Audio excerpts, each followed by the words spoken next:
afternoon, and thank you for tuning in to the Raymond Hall Show. We are so excited to be here today, and we are excited to have you join us. So if it's Thursday and it's 2 o'clock or there close after, it is the Raymond Hall Show.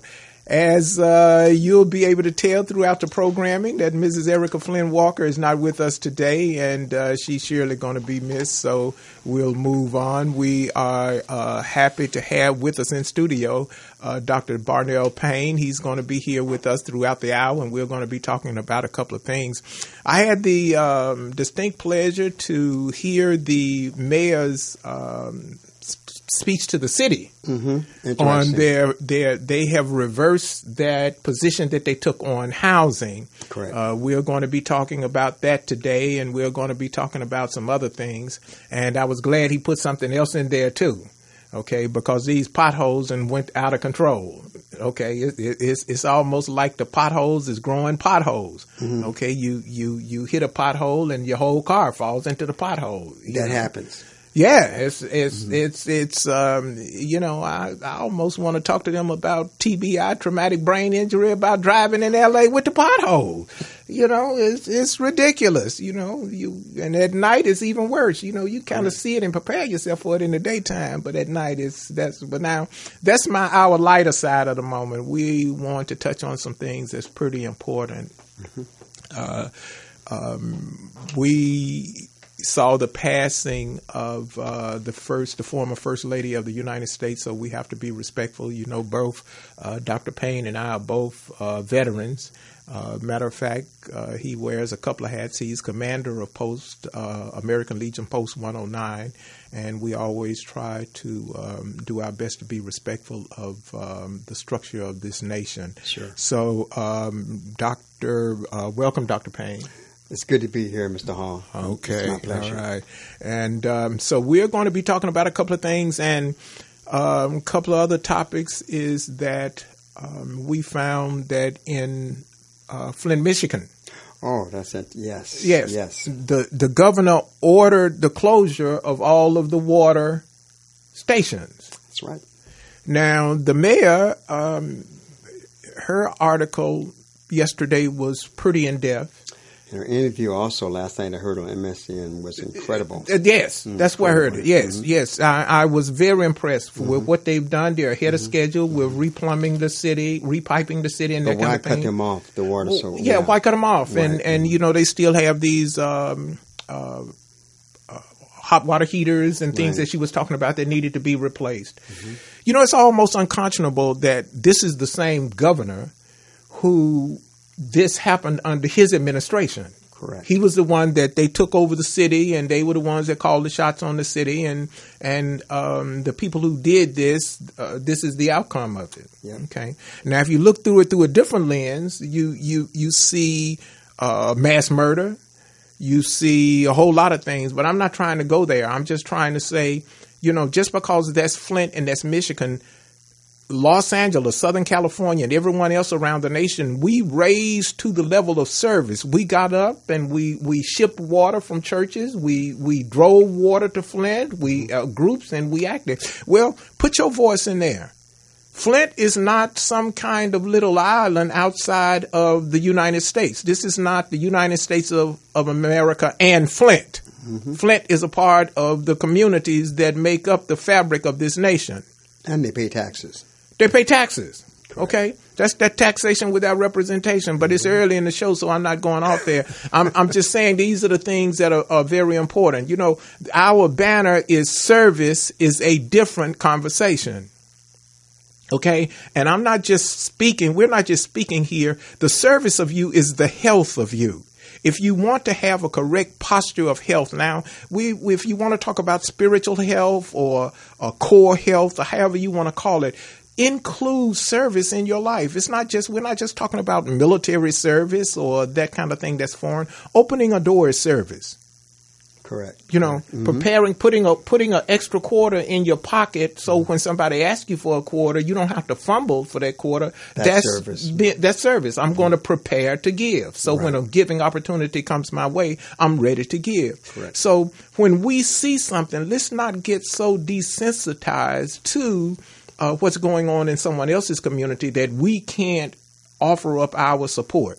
Okay, and do it the old-fashioned way. Since they playing with the email, go get you a forever stamp. Okay, I got me some forever stamps that I don't use. Right. I got just so you can't go up on me when I get to send you a letter. I got some forever stamps, and it's just for this purpose. Send them that governor a forever stamp. And tell him forever. I used a forever stamp because forever you'll be wrong. There you go. You caused it. You have some people that is going to work through the solution that you caused, and now to add misery to what you already done, you're going to cut off healthy water. Yeah, it's amazing. With the interview last night, Flint, Michigan has made significant progress. Yes. So why at this point, when they're getting things back, they have tons of crews that are changing all the pipes in the city. However, they still need the auxiliary water. Yes. And why cut the water sources off now? Why? There's no reasonable medical, financial reason why they should have the water supply cut off while they're repairing the pipes. Yes. Unconscionable. Yes. There is a reason. Oh, of course there's a reason. You got a Republican governor. It's called a bigger version of Starbucks. That's what it's called. Is that like a small R for racism? That's like a small R for racism. Okay. I just want to make sure. Okay. You did. I mean, for real? Yeah. Okay. And I like Starbucks too. Yeah. You know, there was an interesting incident that occurred 2 days ago in Los Angeles where a black man went into Starbucks just to film an episode, and he filmed two Caucasians going into Starbucks bathroom, came from the outside and left. He again tried to use the bathroom and was refused. That was 2 days ago after the incident occurred in Philadelphia. So it's still going on. Well, I was encouraged because the chief executive of whatever position he holds said that he wants all of them closed on Thursday. And they're going to retrain everybody. That's amazing. So Johnson, the CEO, is going to close all Starbucks. All Starbucks. For a day of training. For a day of training. Okay. And then something else came out that was almost spiritual. The two young men said that they were meeting someone there on a business endeavor that they hope would improve their lives. Now, this is what one of the young men said in Philadelphia. Wow. That they were hoping that this business meeting would improve their lives. Now, out of that situation, the head of Starbucks says, I want to meet them.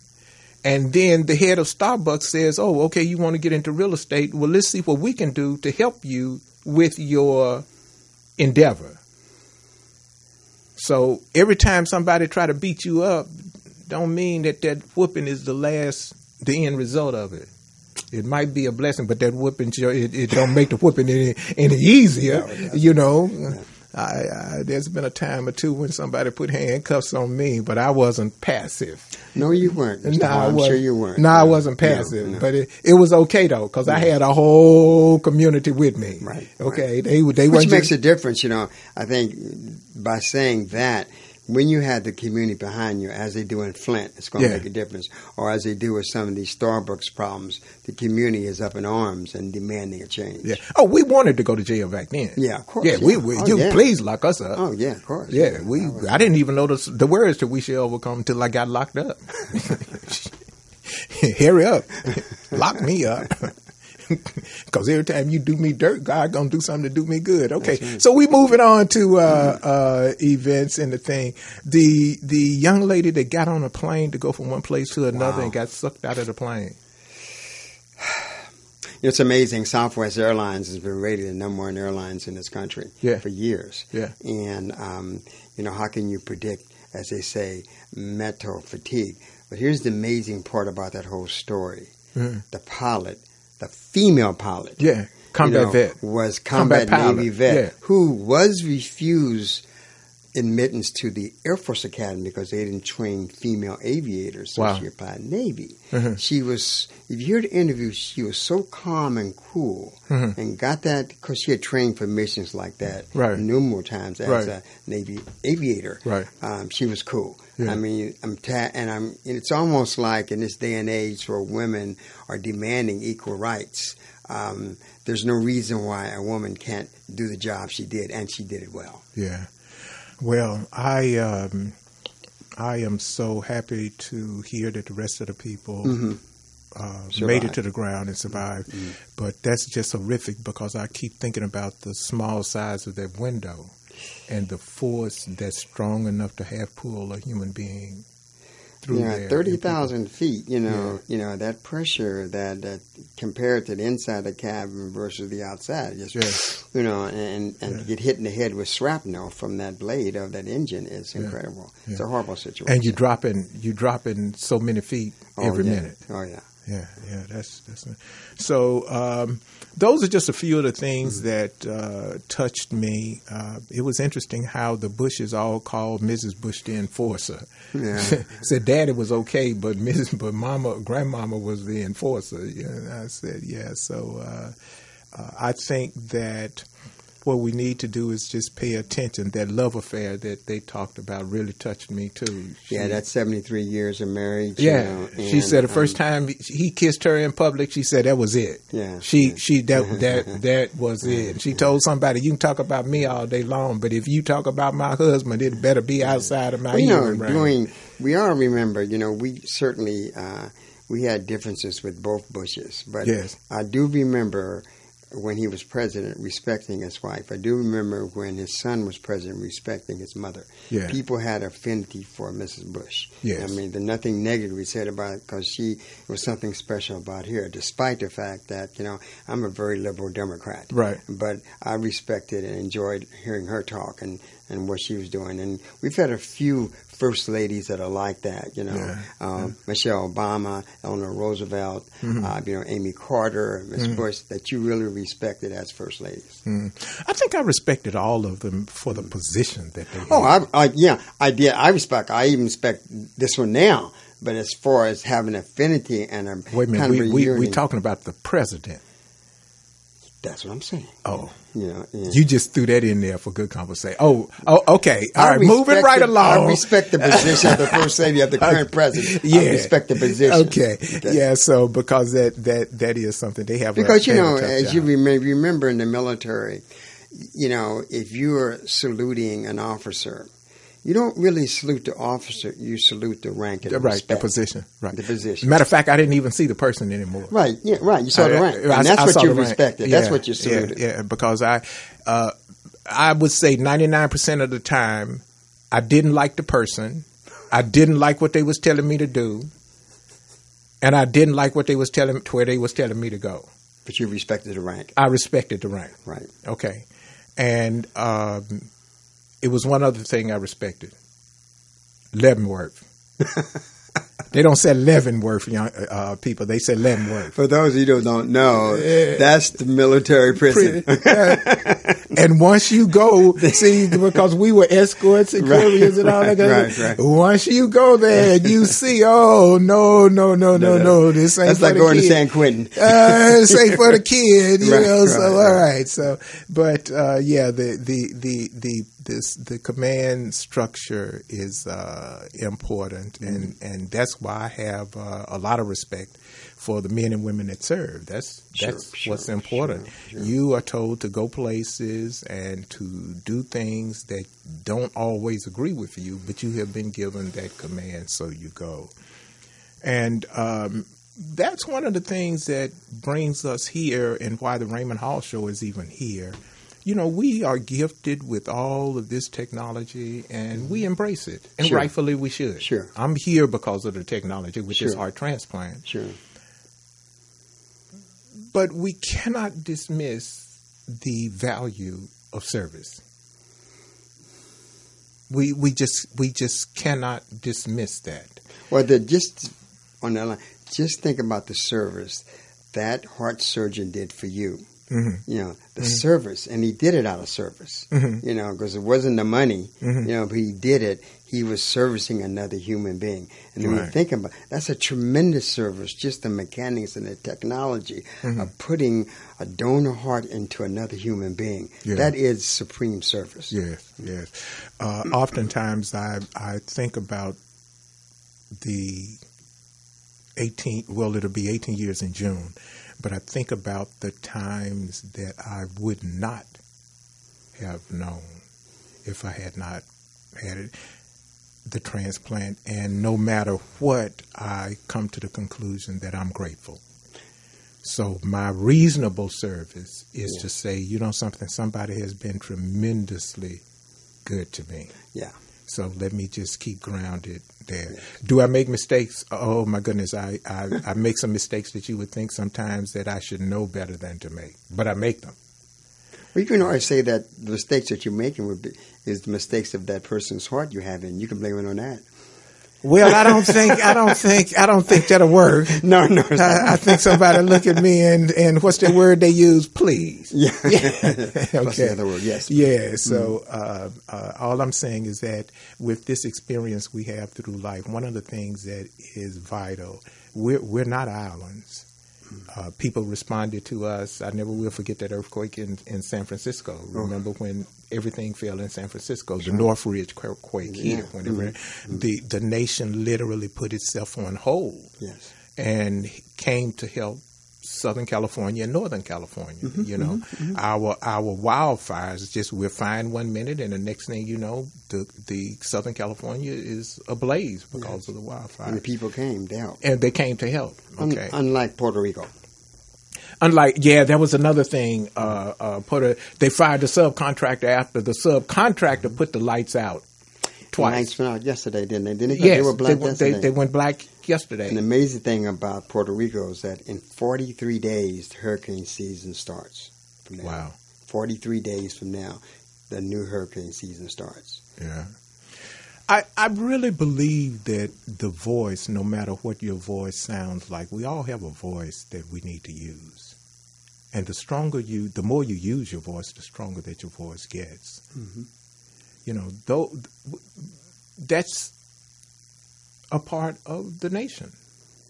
That's the fabric, there's this thing where if you get a little piece of cloth and you start pulling threads out of that cloth, eventually that cloth is going to fall apart. Of course. Because it's going to go back to just little threads. Yes. Well, that's the same thing that has to do with the nation. If you start pulling communities apart and separating communities we're no longer a nation. We're just a whole bunch of little threads, little communities. Okay. Mm-hmm. So just being bound together as a cloth, as a nation, is very important. But remember now who they sent down there originally as a contractor. This was somebody that the president had said, send this guy. Mm-hmm, okay, he never handled a contract that size, never handled a whole lot of things, and that's who they sent down there. I don't know if that's the one they got rid of, but that's just unconscionable. That and New Orleans.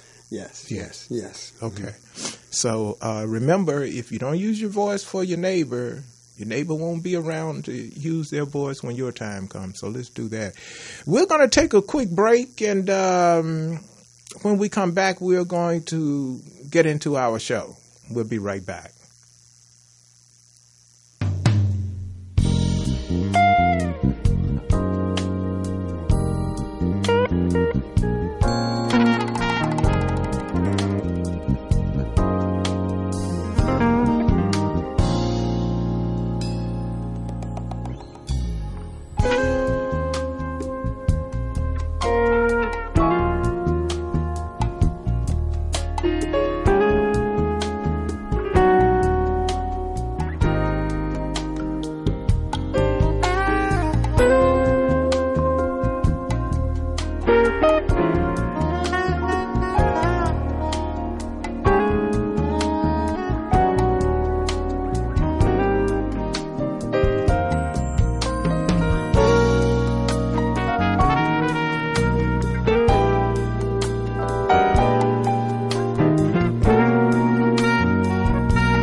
right. Thank you for staying with us. This is the Raymond Hall Show. I'm your host, Raymond Hall. You can follow us on Facebook, Twitter, SoundCloud, and Instagram. And if you have a comment, you can call in to the show, 323-293-3375. We're here with Dr. Barnell Payne. He's going to be with us for the whole show. We're going to briefly touch on something here in Los Angeles. We have a tremendous issue with housing, and it's has several contributing factors. Rents going up is a major factor. People who've been stable for years now find themselves unable to afford affordable housing. Afford housing because their rents are doubling and all of those kind of things. But the mayor gave an encouraging speech, State of the City speech, and one of the part of the major focus of that, he talked about housing. Now, sometimes you can mean the very best, and the best of intentions don't play out well, boots on the ground. Correct. So I'm going to give you something in a capsule, and it's a lot more involved than just what I'm saying, but this helped to make the situation what it was. At one point, there was a lot more emergency housing and temporary housing available in the city of Los Angeles. Correct. But the powers to be said that we've got a problem because it looked like the only people that are benefiting from all of this temporary housing are the housing providers. Correct. And it wasn't putting people in permanent housing. So they said, let's build more permanent housing.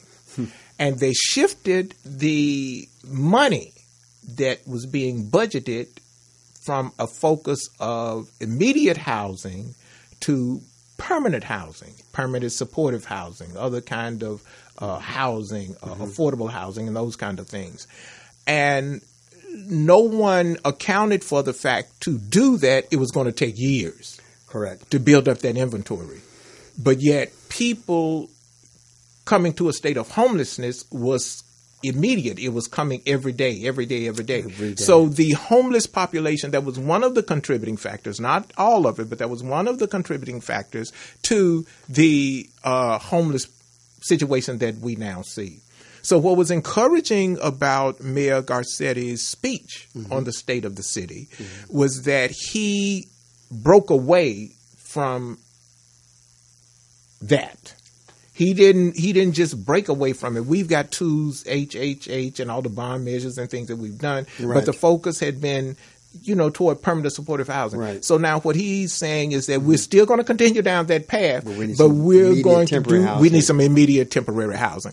And that's what was in his speech, and we have some excerpts. We're not going to try and read the whole speech and that kind of thing, but he provided significant resources.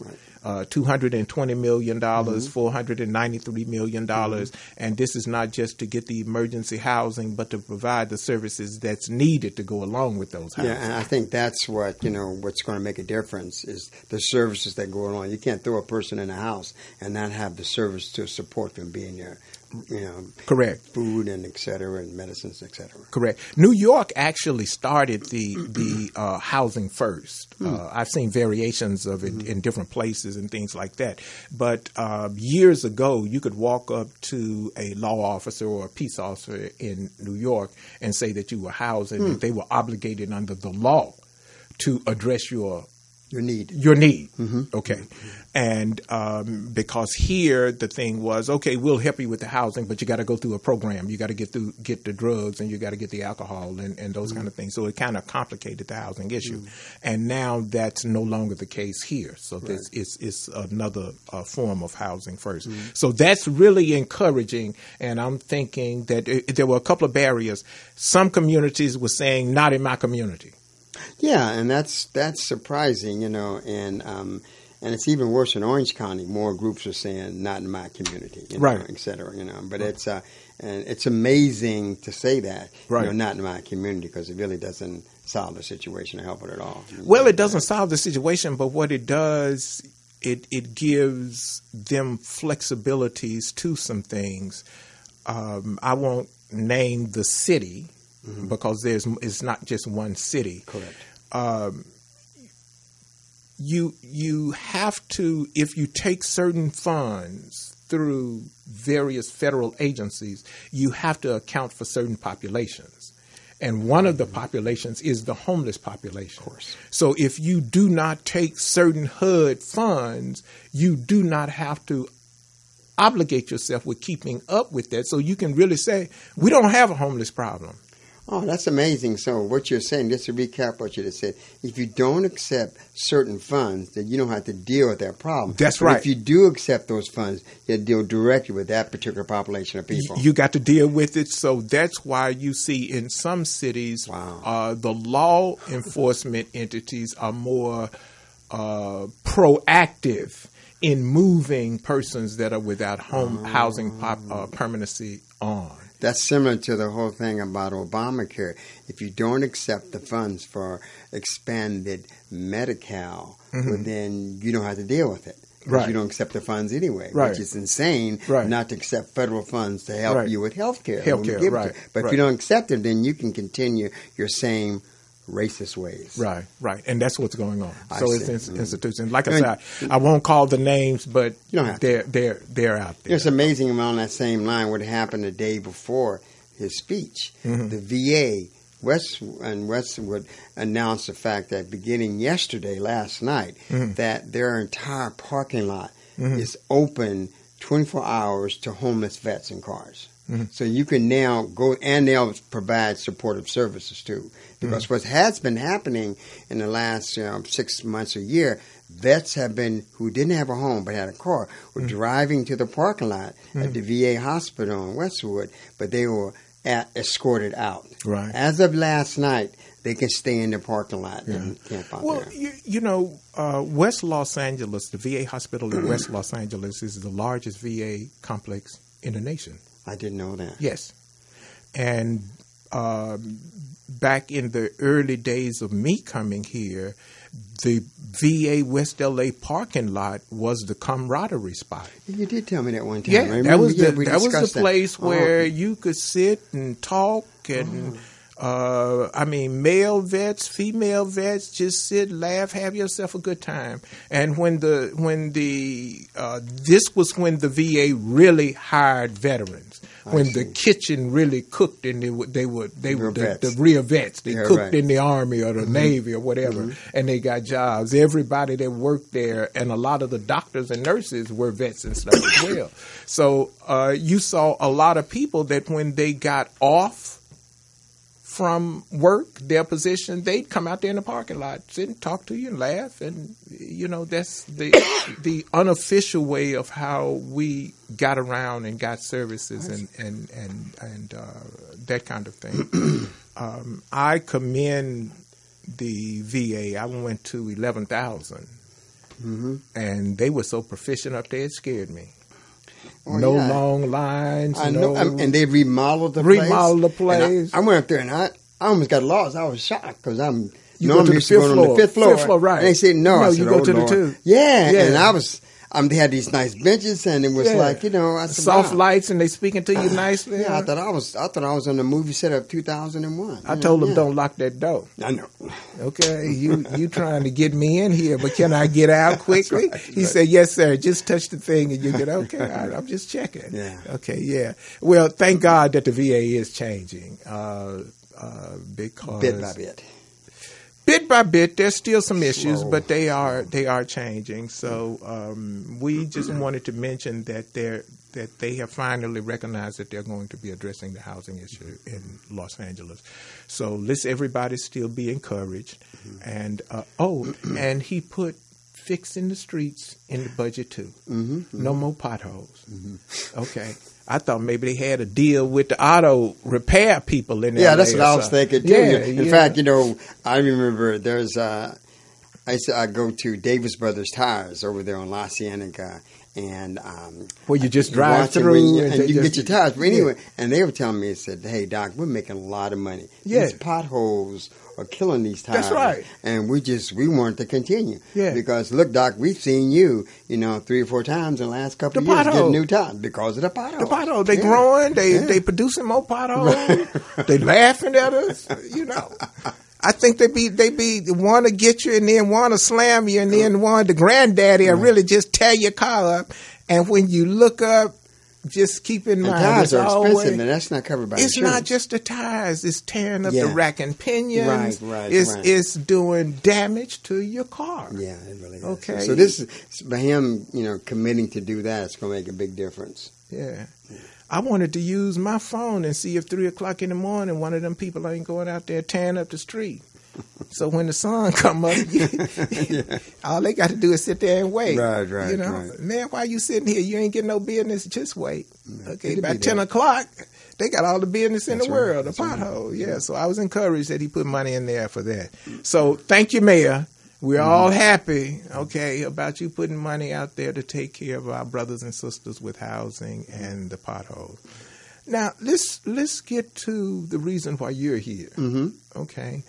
First of all, before we get to that, when is the next meeting for the American Legion Post 109? The next meeting for American Legion Post 109 is the third Monday we meet the third Monday of every month. So our next meeting is scheduled for Monday, May the 20th at 6:30 p.m. And that's going to be held at Crenshaw United Methodist Church, located at 3740 Don Felipe Street and zip code 90008, right in the Crenshaw area. And that's the third Monday of every month. Okay. The next meeting is May the 20th. All right. Now, the district was there at the last meeting, and you have the ability to listen to this show really from around the world. I don't know if we boosted that high, but technically it could be done.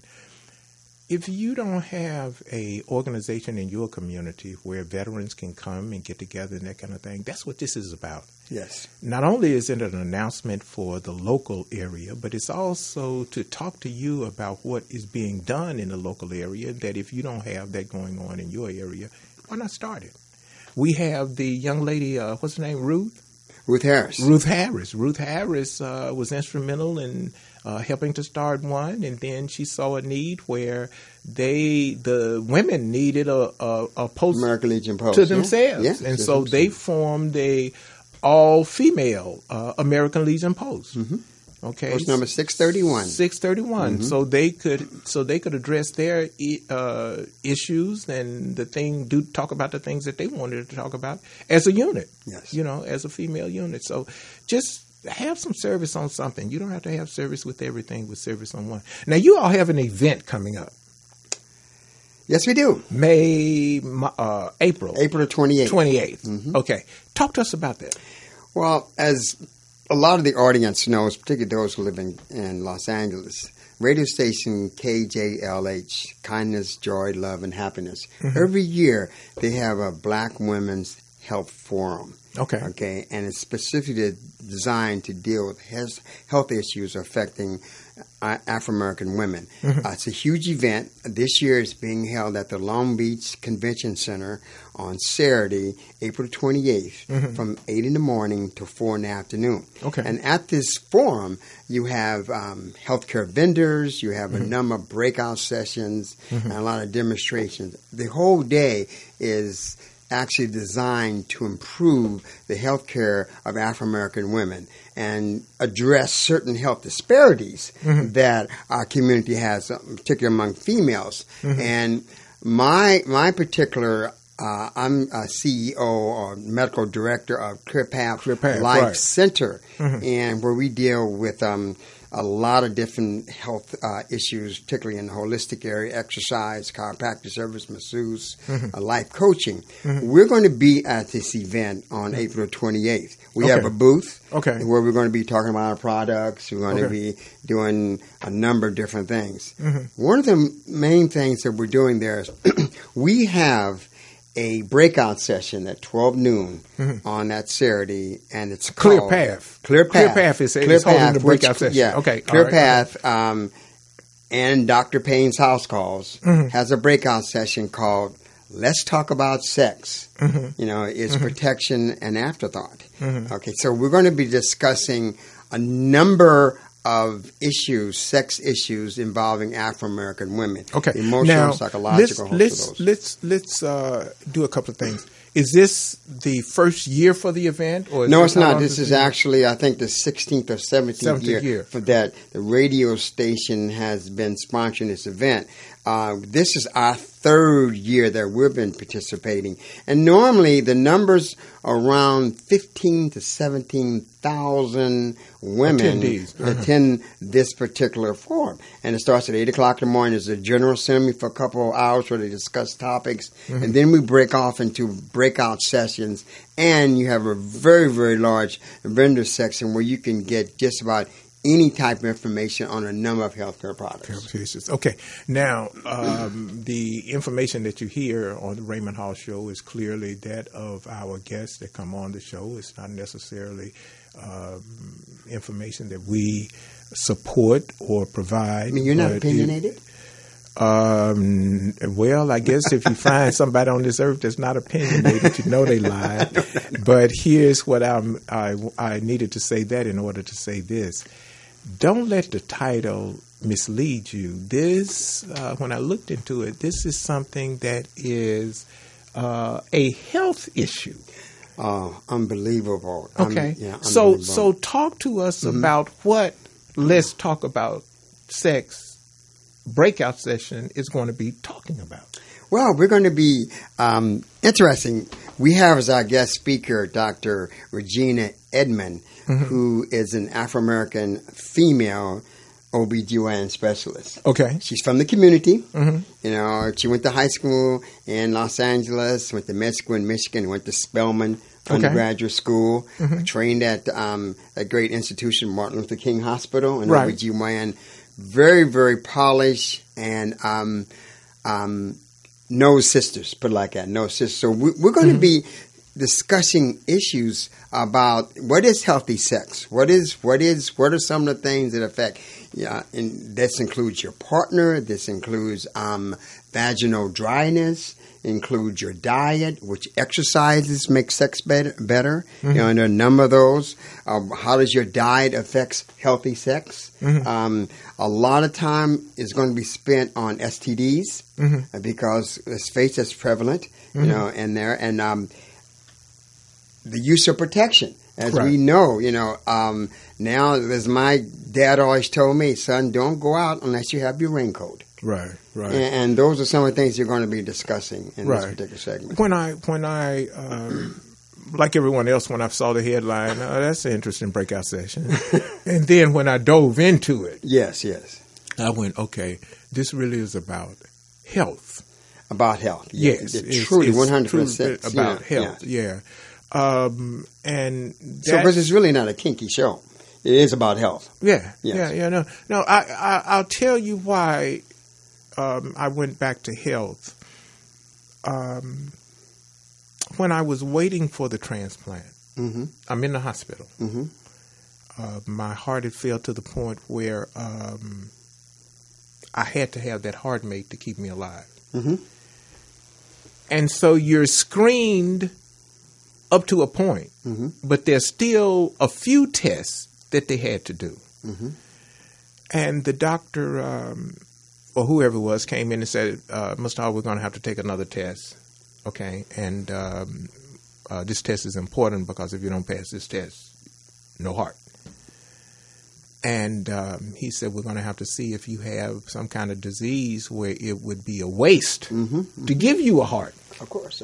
And what kind of disease you talking about? He said, well, primarily sexually transmitted disease. There you go. Nah, don't get me wrong. I'm not a Will Chamberlain that 10,000. You know what I'm saying? 10,000, yeah. But I laid there in that bed and thought about my life experiences unprotected. Correct. I never prayed so hard in my whole life.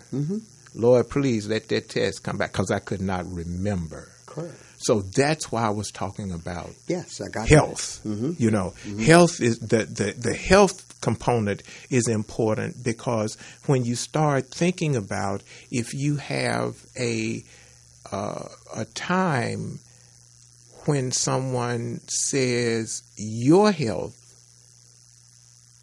or your possibility to get more help toward health is dependent on your practices in the past. Correct. So I can see how that you were a little concerned for a while. Oh man, I was to think that might stop you from getting a transplant. Yeah, because in earlier times you had a more. I don't know if I've just gotten older and things have not changed, but in my head I've gotten older. But we remember the Pied Piper in the living room and Aunt Liz's kitchen and all the good spots to eat and party and jazz and Maverick Flats. And, you just could go from one place to another, and it wasn't a big deal. So now we know more. A lot more. And now we can have more conversations. There was a time when we could not have conversations. Of course, it was taboo in the community. It was taboo in the community, particularly in the church. Yes, you couldn't have that conversation. No, not at all. So we encourage you. We encourage people to have healthy lifestyles. And that's what it is. Now, how long is the event going to last? The event starts at 8 in the morning, ends around 4:30. Okay. And there's plenty of time to see and do everything. Plenty of time. And we encourage people to visit all the booths. So obviously, once you come to our booth. But we encourage to really, enough time to see a lot. There's a lot of good breakout sessions, and there's two segments. There's a breakout session that starts from 10:30 to 11:45, and another session from 12 to 1. And during those sessions, there are a number of different breakout sessions for you to choose from. Now, do you have to RSVP? You really not. All you have to do is show up. Show up. I would encourage people. The event starts at 8. Be there by 7:30 or 7:15, because this is a packed event. 15,000. And the breakout session, we know our breakout session just by its title alone. Let's talk about sex. It's going to be packed. It holds 250. So I would advise you, when the General Assembly is over and you do your thing, mosey on up to our breakout session so you can get a good seat. We'll have a lot of giveaway gifts there. I think Now, I know the information that's going to be imparted there is going to be powerful. In addition to unprotected sex, you're going to learn a lot about, quote, healthy sex in that 1 hour. Okay. And is there a cost for the event?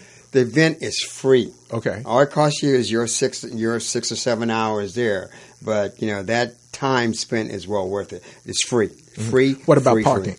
Parking there's ample parking. The Long Beach Convention Center has a ton of parking, and it's a beautiful place. And so last year, got the fountains out front. It wasn't a problem at all with the parking. There's plenty of refreshments there. A lot of food venues.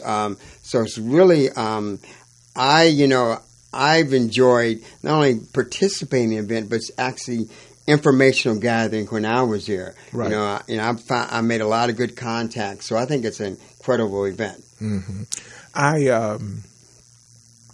I enjoy events there because it's open, it's space, it's enough space for people to move around and those kind of things. Now, are you scheduled for the first breakout session? Our breakout session, let's talk about sex, is scheduled for 12 o'clock. Okay. 12 to 1 o'clock. Okay. And then after that, my team, we're holding a special cardio dancercise demonstration on the main floor near the vendors, and where we're going to have our trainers, our physical education trainers, PT trainers. They're going to be out there demonstrating good cardiovascular exercise to help you, not just sex, but to help you in general. Get moving. To get moving, you know. Right. And because I tell you, sex is a lot more enjoyable when you're in good shape. All right, well, I'm going to take his word on that. Sometimes you take what you can get and keep moving with it. Okay. We have with us Dr. Payne, and he is the principal of Clear Path and Payne's House Calls. They're going to have an event on the 28th of April down there in Long Beach. Here again, we're talking about things that if you see that there's a need in your community, get involved, okay? And you can follow us at the Raymond Hall Show, and don't forget, like us. You can look at our social media platform. You can follow us on Twitter and iTunes and SoundCloud and that kind of things. You can catch us live on Facebook, 2 o'clock Thursday. Just click Facebook and go to the Raymond Hall Show, and you'll be looking live, and then we'll be streaming on it after that.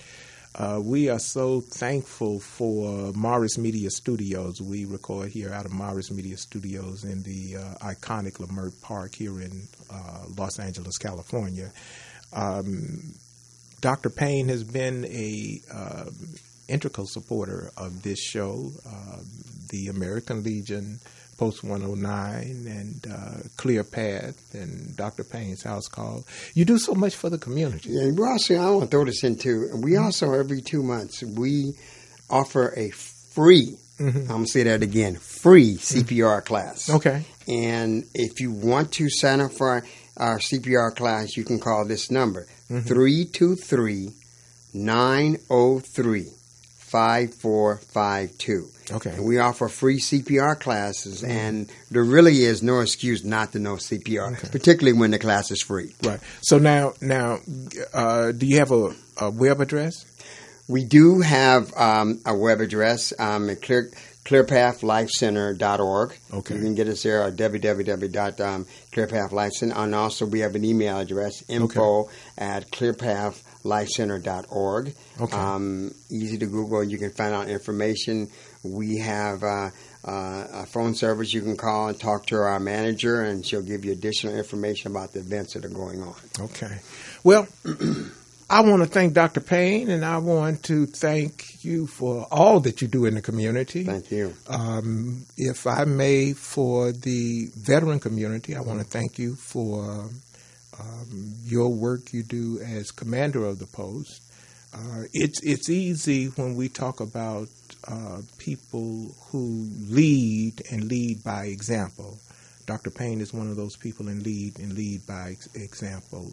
Of course, when you're associated with Brother Hall, who is a ex-Marine, you have no choice. I'm the wrong Marine to follow. I'm saying though, I think Brother Hall kind of exemplifies that spirit, that aggressiveness of the United States Marine Corps, and